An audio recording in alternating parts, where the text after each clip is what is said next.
Welcome to your final session of this DVD series called The Complete Guide to Marriage Mentoring.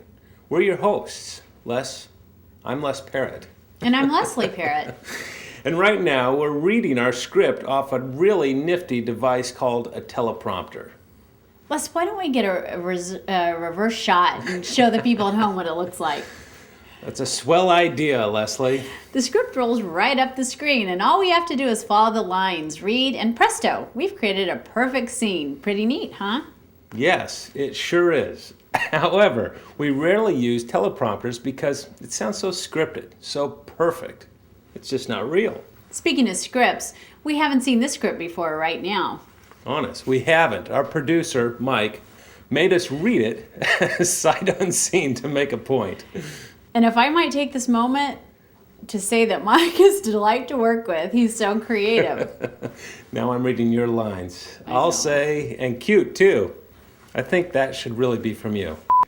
That's an extreme example of how uncomfortable, how awkward, and how clearly phony it can be when we're trying to be perfect, trying to be something we're not. That's right. You can look and act like a great marriage mentor and say all the right things and even use all the skills you've learned. But if you're not being authentic, you just won't be effective. That's because everybody's got a built-in radar detector for phoniness. And the best thing you can do for your mentorees is to be just who you are. Be yourself. I know that sounds like a cliche, and it is, but it's true.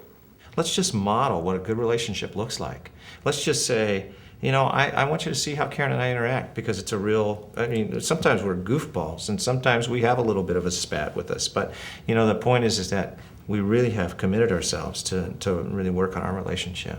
When Bruce and I are mentoring, we are not presenting a perfect couple who's got it all together. And as we share with the couples, we make that very apparent to them that God can do remarkable things with any couple. If people think that they have to be perfect, or if others think that you have to be perfect in order to mentor a marriage, then there wouldn't be any mentors. No.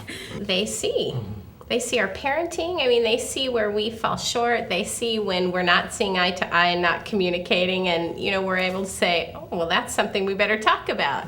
We all have a natural desire to be known, but sometimes we can stifle our own vulnerability out of fear. But the thing is, it's your vulnerability that makes you real and effective as mentors. I would say from our experience, the more bad you've had, the better you have to share, in a way. Yeah, the struggles are what make you more qualified. Often young couples will come and meet you as a mentor couple and come with the assumption that you've got everything together and you don't have a lot of burden that you've carried or baggage from your background. The things that God is teaching you are the things then you can teach, and the other couple's going to be so much more thrilled, because then it's safe to open up with some of the things they're struggling with. This doesn't mean that we need to share every single detail of our marriage, but it does mean that we're willing to be honest about our imperfections and weaknesses, and sometimes even our pain, using your experience as a tool to help others. I think what I have learned through this process of mentoring is just that,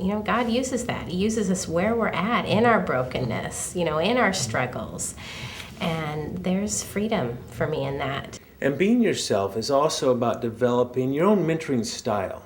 It's about understanding that there's no such thing as mentoring by the book. This is not this formalized thing that you have to go through and, have all of these things in a row. It's being friends with couples. It's just being friends and being open and transparent, sharing your stories about who you are as a person and who you are as a couple, and sharing the things that hurts, sharing the successes, sharing the laughter. At times, whether it's the craziness of our family schedule, the children running around, whatever it is, it's not that we're, again, trying to necessarily lead them in a certain way. I think it's just letting them see our lives, inviting them into our home, being a part of the things that we do.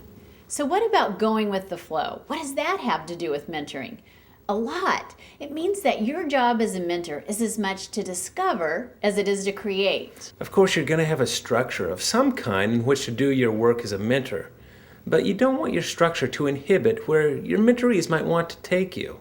Sometimes happy accidents are like gold in the marriage mentoring process, and they can be missed if you're trying to stick too rigidly to your plan. Remember, it's important to balance learning from your mentorees just as they're learning from you.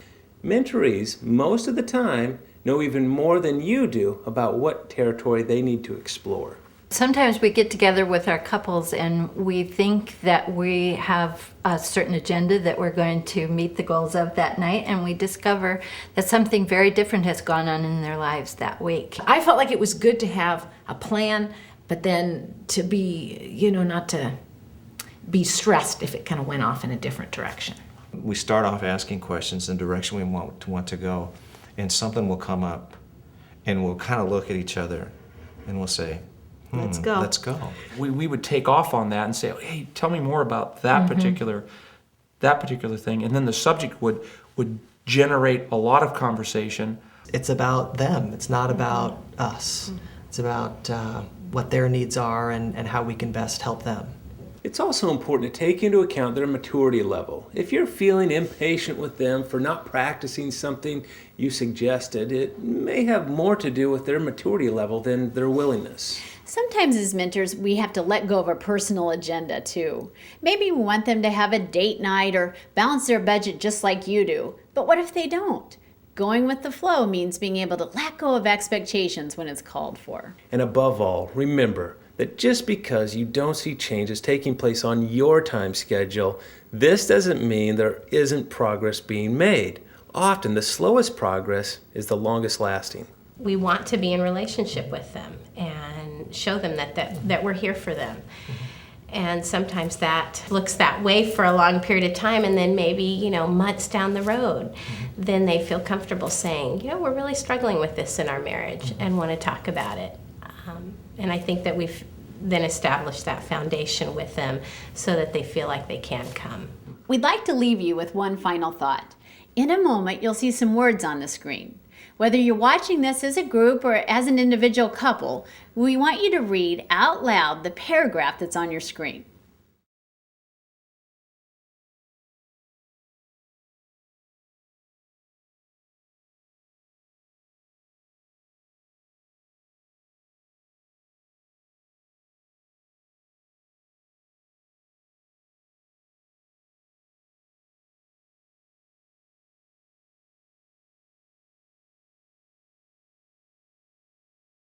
Isn't that amazing? It's a perfect demonstration of the fact that we're hardwired to be able to cope with errors and mistakes. Which is a good thing, because making mistakes is just part of the marriage mentoring process.